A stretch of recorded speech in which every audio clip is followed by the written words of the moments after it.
日本天皇裕仁宣布无条件投降，日本全面战败。日本作为战败国，将于下月受降于盟军，签订投降协议书。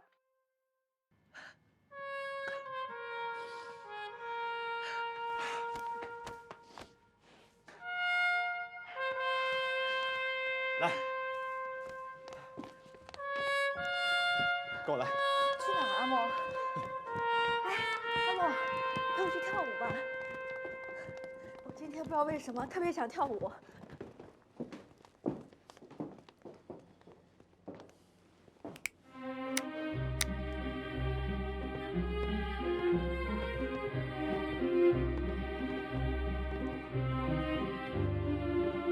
我能听你跳支舞吗？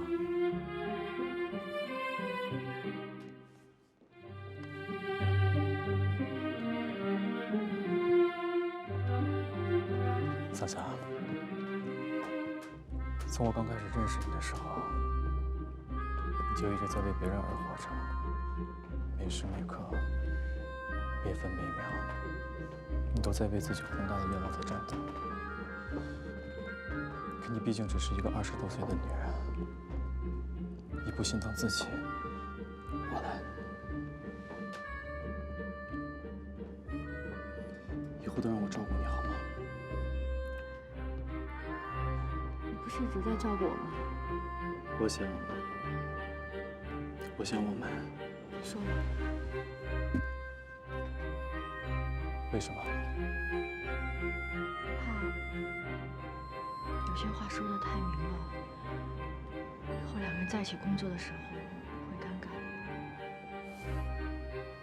你是怕你会拒绝我？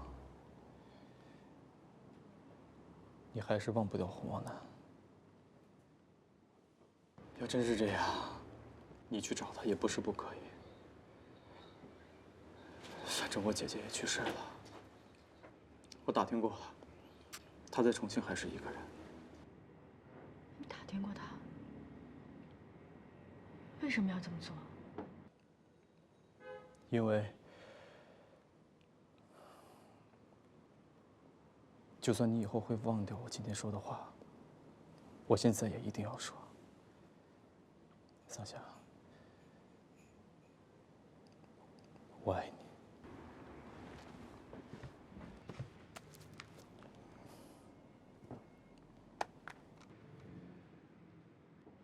这是我从战场上拿的弹壳打的戒指，有点粗糙，你别介意。不是我舍不得买贵的戒指，上海也不缺好戒指，但是缺一个跟你志同道合、可以一起走下去的人。要是你愿意，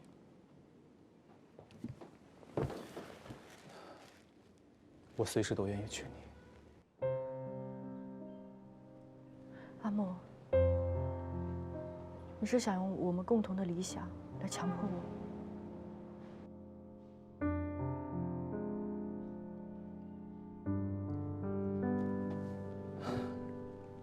倒也不至于。你放心，就算你跟洪旺南在一起了，我也会继续工作的。你的愿望就是我的愿望，你的理想就是我的理想。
我不会做你的累赘的。住帐篷，点篝火，我可以在篝火上给你烧菜吃。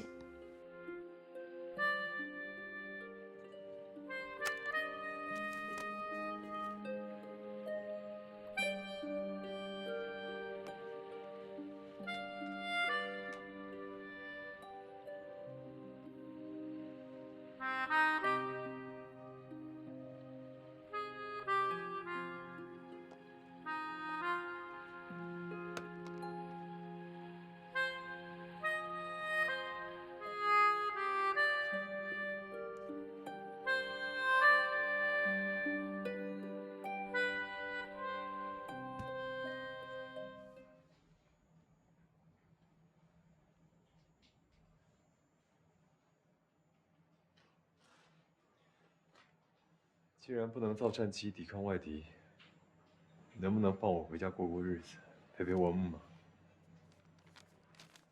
战争还没结束呢。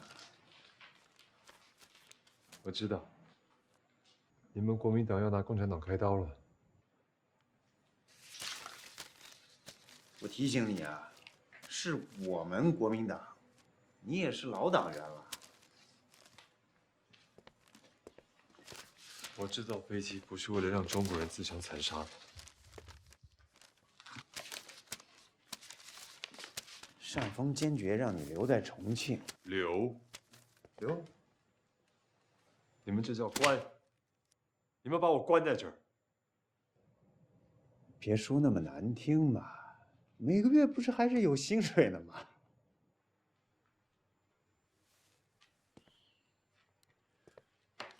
一直没有我妹妹的消息，我不能一直这么把我妈一个人扔在上海，我必须得走，不管你们留还是不留。那是你的事儿，反正啊，我什么都没听见。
母亲，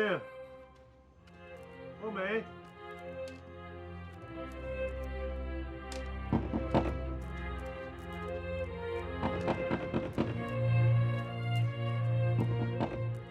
有人在吗？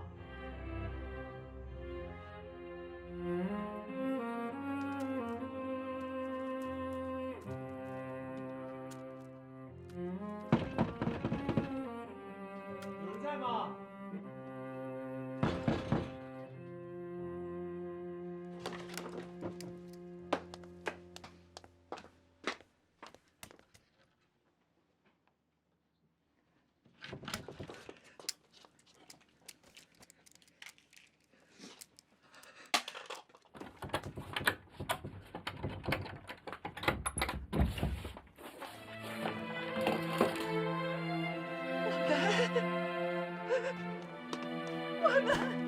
母亲，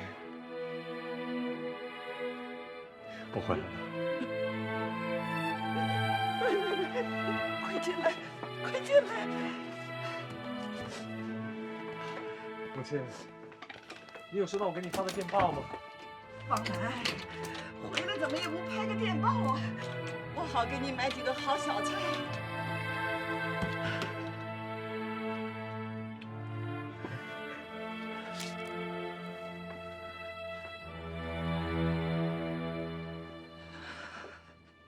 瘦了，脸色也不大好。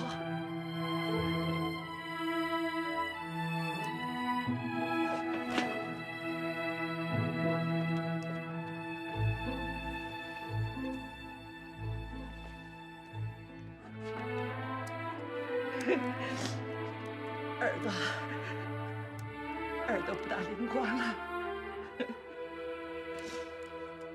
哎，来来，快进去，进来啊！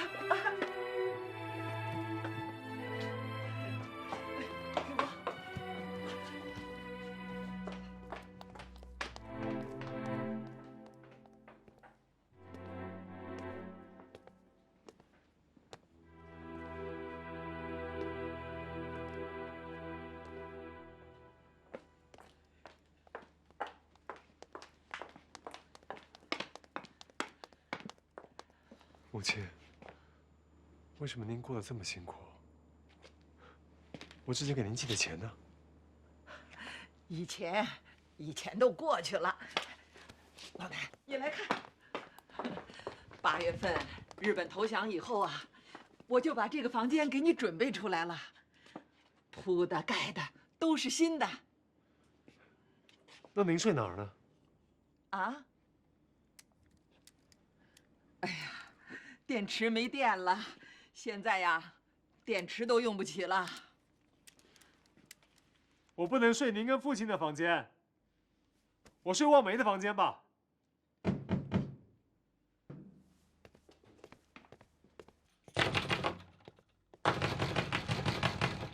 谁呀？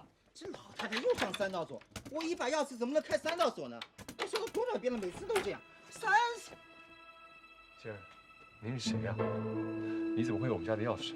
哎，你这奇怪吧？你是谁啊？你在我们家干嘛了？这是我家。不要帮我搞啊！这是我家，好不啦？哎呦，对不起，陈先生，今天太开心了，忘了把门栓打开了。平时啊，陈先生来的时候啊，我都是提前把门栓打开的。你说你这个老太太，说了你1001遍都不止了吧？耳朵又聋，还插门，我恨不得拿个斧子把门给劈了我。请你说话放尊重一点，行吗？哎，我又没有乱说话，好不啦？他耳朵是聋的呀。还有，你看这门，他特别仔细，他插3道锁，天天好像有小偷惦记他那点破烂玩意儿似的。我告诉你们啊，我可是花了大把租金住在这里的，还受这罪，我值吗我？母亲，你把房间租出去了？那当然，那还用说啊？我有合约的，就在房间。对不起啊，陈先生，我儿子呀刚从重庆回来。你睡的是哪个房间？就那间。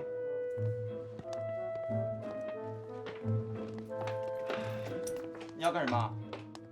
我要看一看。看就看，要不我找你们家一块砖似的。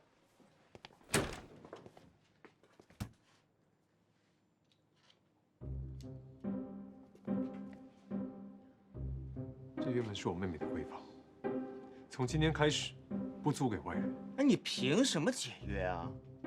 这位是我母亲，凭你对她不尊重，我就可以请你离开。有儿子了不起啊！你们别想欺负我！我告诉你们，我练过咏春拳，我今天不走，我看谁敢赶我走。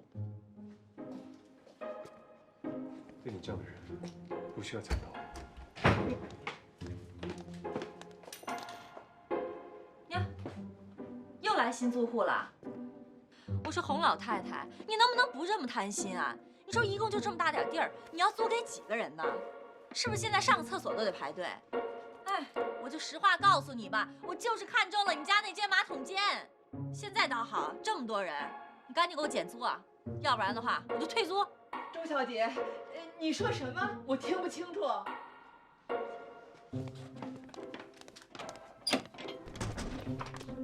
哎，这是我的闺房，你们谁都不许进。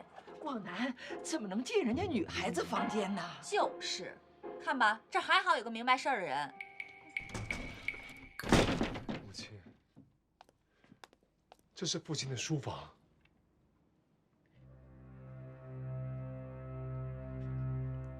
那也得活呀。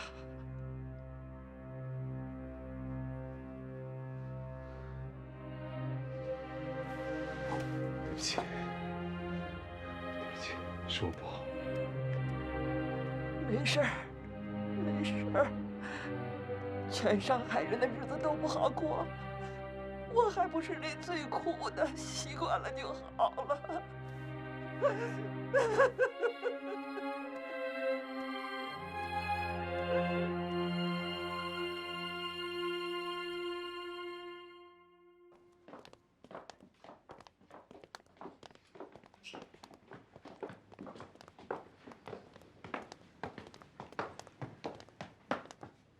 方老板，这边请。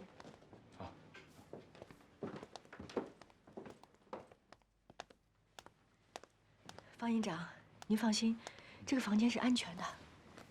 谢谢。您到上海来是要亲自指挥我们的工作吗？你们用不着我指挥，你可不知道，王慕天的大名现在在咱们内部已经传扬开了。阿木这个孩子，有时候做事是没有章法，但他的出发点都是好的。他做的这一切都是为了尽快的聚拢资金，获取情报。你还挺护着他呀，我这才说了一句，是批评是表扬，我还没明说呢。遇到一个好的手下不容易，我当然要保护他了。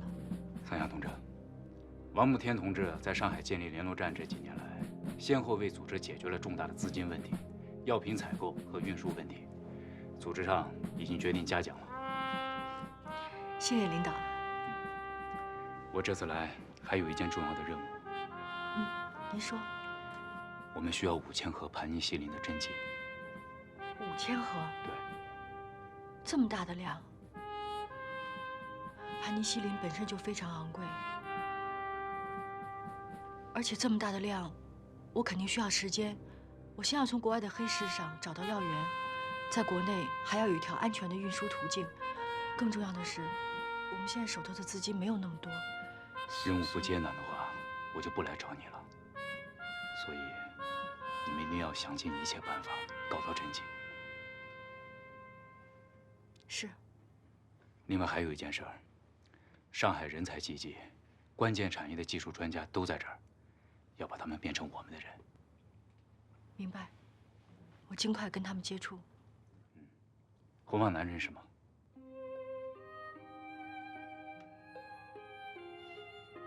认识。从他开始，能制造战斗机的人才，全中国也没有几个。洪旺南是业界翘楚，只要他心向我们，其他的科学家也都会以他为标杆。桑夏同志，国共势必开战，如果能掌握这样的专家，对我们的意义很重大。根据我们在重庆的同志提供的消息，洪旺南现在来到了上海，这是他的地址。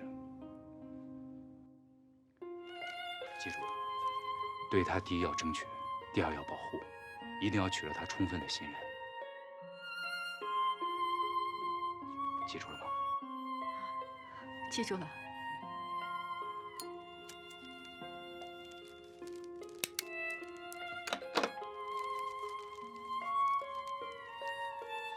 你好，我是洪旺南，初次见面。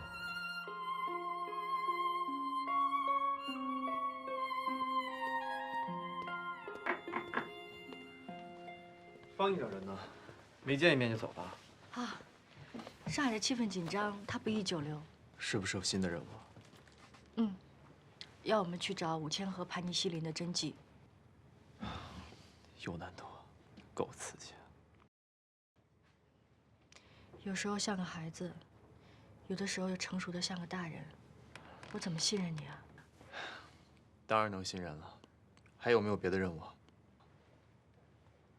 没了。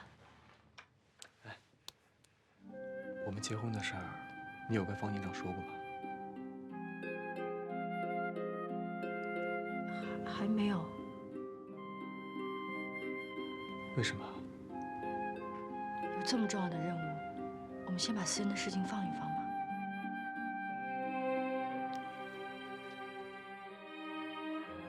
真的是因为这个吗？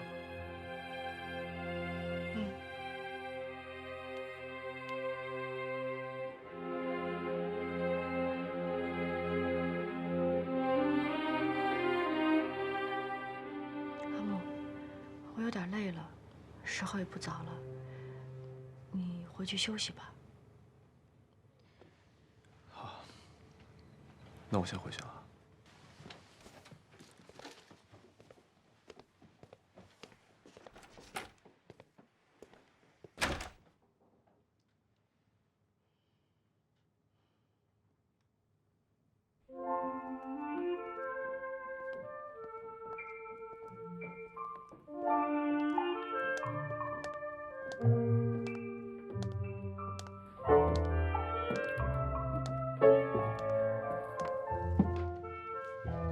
王老板，陪我喝一杯呗。你今天又迟到了。王老板是个聪明人，规矩你懂的呀。像我们这种做五小姐的，如果对客人有求必应，不让他们等一等的话，我们的身价怎么做上去啊？人都是一样的，对轻易得到的东西不会珍惜。女人都是这么想的吗？差不多一样吧。这个世界是公平的，你付出什么，就会得到什么。付出真心就能换回真心，你信吗？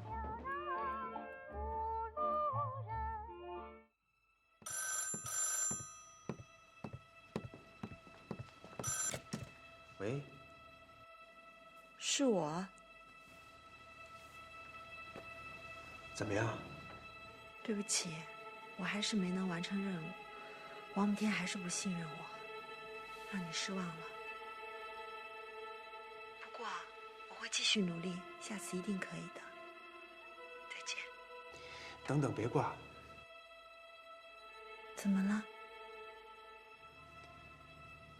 你自己还好吧？挺好的。一转眼，做五小姐已经几年了，也没有什么应付不了的。天气还凉，下了夜场要多穿衣服。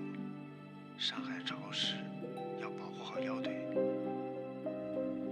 别等以后老了，留下腰腿疼的毛病。以后老了，我都没有想过以后的事情。不过，还是谢谢你关心我。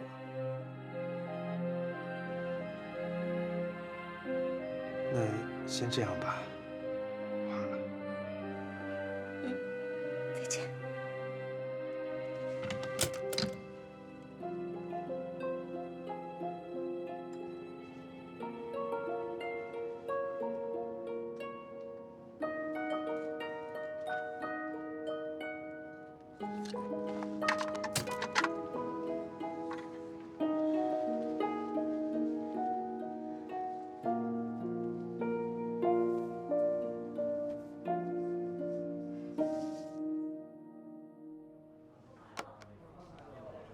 就让这，我前段时间去了趟东北，伪满皇宫里流出来的小玩意儿。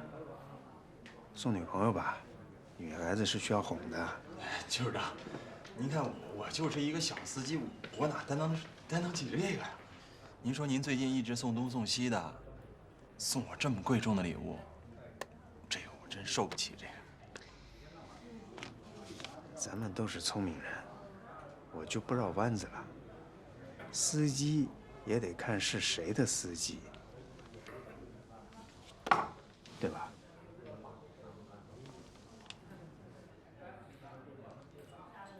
酋长，您上次跟我说的要调到上海站的事情呢，我帮您留意了。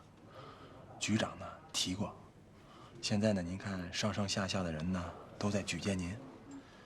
他呢也专门去查了您之前在上海工作的业绩和财务，对您呢心里还是比较满意的。但是唯有啊，您当初是戴先生的得意门生，这一点呢，他对您不太放心。收起来吧，谢谢你啊。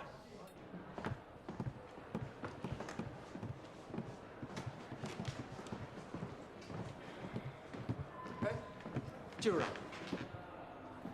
听说您要调任上海了？哪有没影的事情？嗨，凭技术上的活动能力，没影的事儿也能成为有影的事儿，是不是？哎，别取笑，别取笑。现在抗战胜利了，全国都在忙着接收日产。上海有的是让日本人占过的银行、商铺和洋房，现在很乱。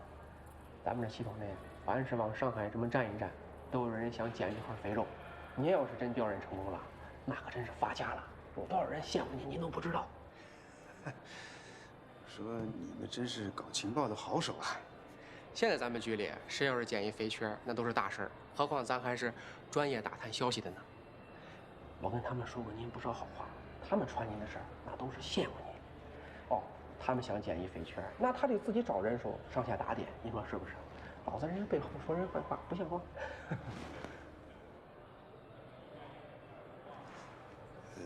局长还在等我，我先……好，那你忙。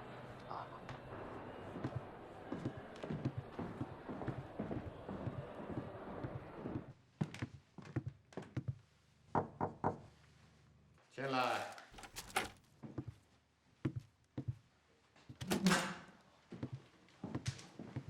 局长，你要去上海？是。你这样四处活动，公开的吵着要去上海，目的是不是太明显了？但是上海还有很多大事需要人去做呀。什么大事？我有情报，共产党在抗战期间一直能收到大批的药品，源头就在上海。他们能运送药品，就能运送别的东西。如果不掐断他们的运输线，对咱们后患无穷啊！这样看来，你去上海是想好好做事儿。他怕您到了上海以后呢，做大一方，自成势力。这一点呢，他对您不太放心。不瞒局长，属下还有一点小小的私心。我的女人现在还在上海，军统严格规定，要等抗战胜利之后才能结婚。我等了这么多年，有点等不及了。哼，让局长见笑了，属下格局小，做不成大事儿。能认清自己已经很不容易了。上海淞沪警备司令部稽查处，你有兴趣吗？有。不过，处长已经是我们自己的人，你就委屈一下，当个副处，算是降了半级，也免得同僚跟你过不去。属下不在乎，感谢局长一片苦心。英国黑市上有一批盘尼西林，数量很小，只有100支。我想我们可以先买过来一些。来这边打麻将的那个贾太太，她的先生可以开出入关免检的手续，关键就是我们接货的一方如果没有药厂的公章，那麻烦就大了。到时候我们买1间药厂不就行了吗？说得轻巧。桑霞，我现在能说得出就能做得到。知道，我知道你很能干。能干有什么用啊？还是有人跟你隔着心。谈工作的时候就谈工作，不要牵扯别的。我知道，工作就是工作，不谈感情，要不然就是不成熟的人，就是不合格的战士，对吗？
让人跳了。我还想问你呢，你在里头敲什么？我不是在敲，我是在跳舞。再说了，这是你父亲书房吗？我租了它，我交了钱呢，现在这间房子是我的。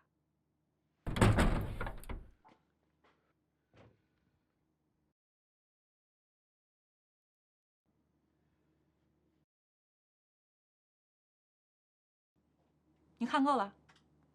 我父亲在这间书房里面做了多少学问，写过多少文章，一直到他临终前，他还惦记着要到书房里面来拿书。你说什么？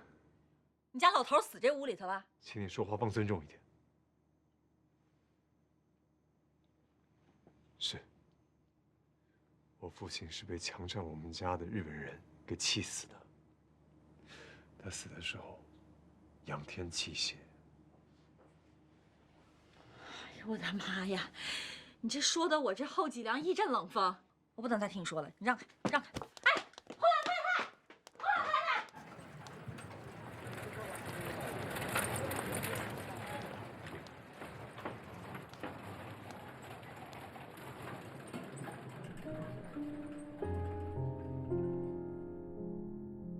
这句话我说了，我相信你懂。你愿意让我陪你一起走吗？你把那死过人的房间租给我，你这不是骗钱的吗？请你对我母亲说话尊重一点。你害怕什么？你如果怕的话，可以搬走。我凭什么搬走？天下哪有这么好的事儿？你们得赔偿我。赔偿你？赔偿你什么？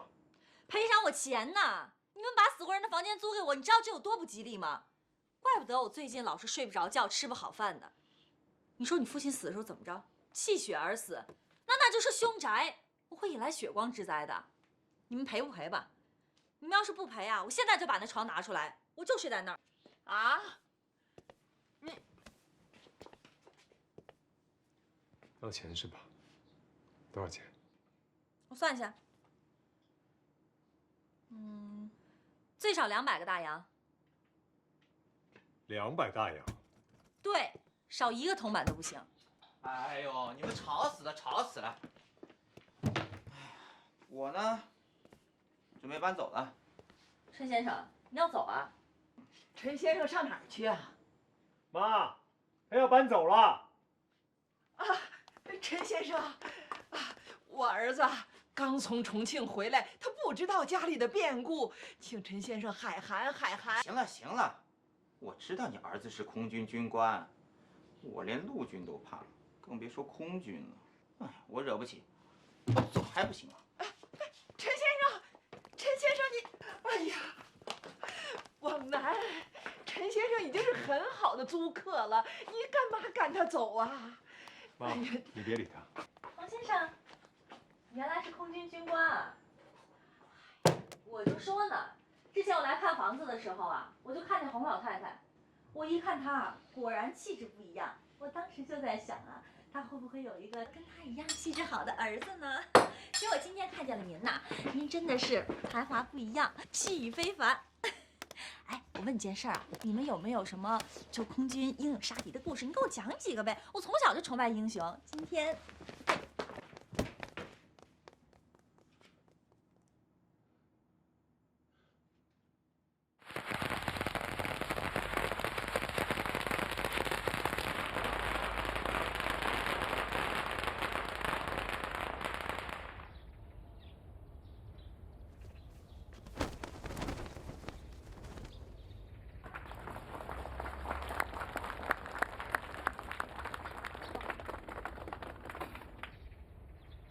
华生制药厂惨淡经营多年，资不抵债。这次多亏了王先生积极注资，重新成立了新华制药厂。王先生早有承诺，他接手之后，药厂的原经营方针不变，大家的岗位和待遇也不变。下面就请王先生给大家说几句。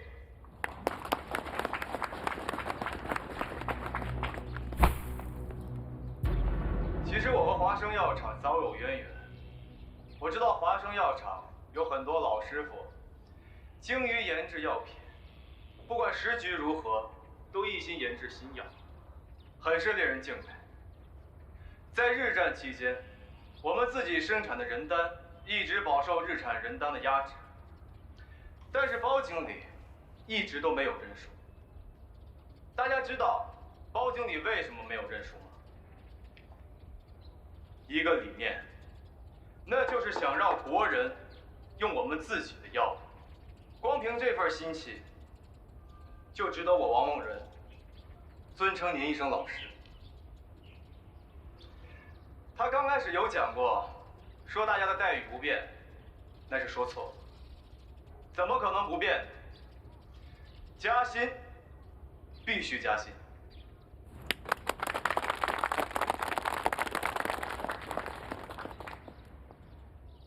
我们在未来也要继续研发新药，为国家图方便，让老百姓少花钱，我们自己多赚钱，大家有力出力。我讲完了。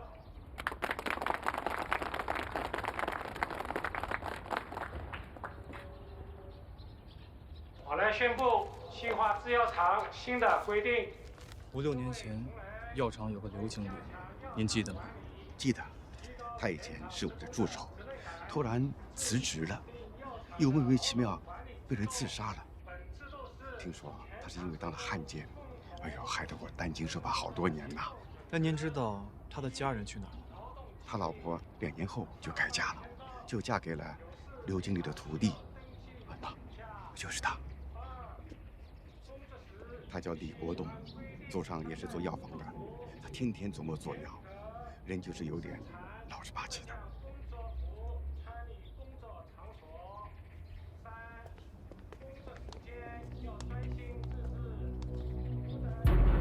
先生，您认识我吗？恭喜王厂长从娱乐业跨界到制药业啊！我很好奇啊，一个开舞厅的老板为什么要收购制药厂呢？你认识我？我认识，但是我认识洪旺的男人。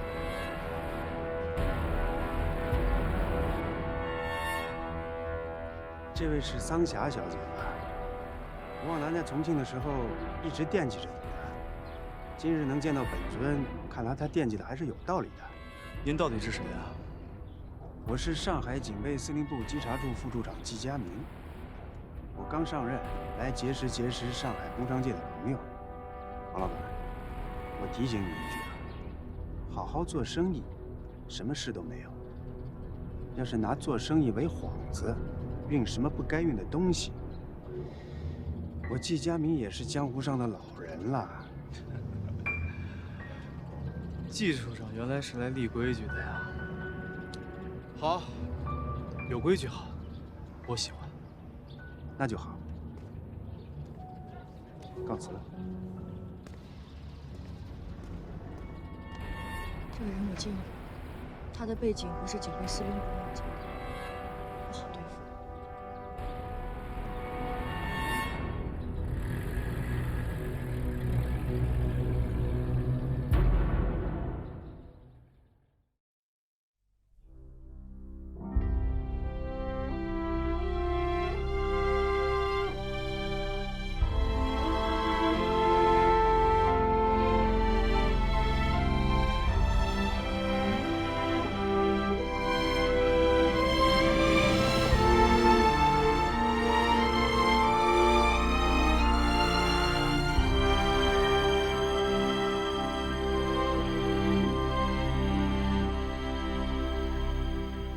同学们，大家起来，担负起天下的兴亡。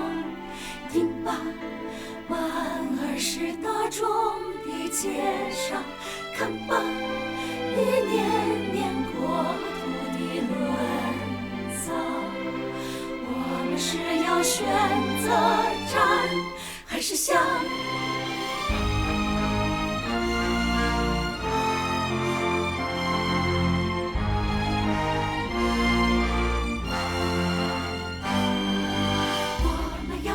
主人。去拼死在疆场。我们不愿做奴隶而情至上。我们今天是桃李芬芳，明天是社会的动荡。我们今天是宣歌在一方，明天要掀起民族自救的巨浪。巨浪，巨浪，不断地增长。同学们，同学们，同学们，同学们，快拿出力量，担负起天下的兴亡。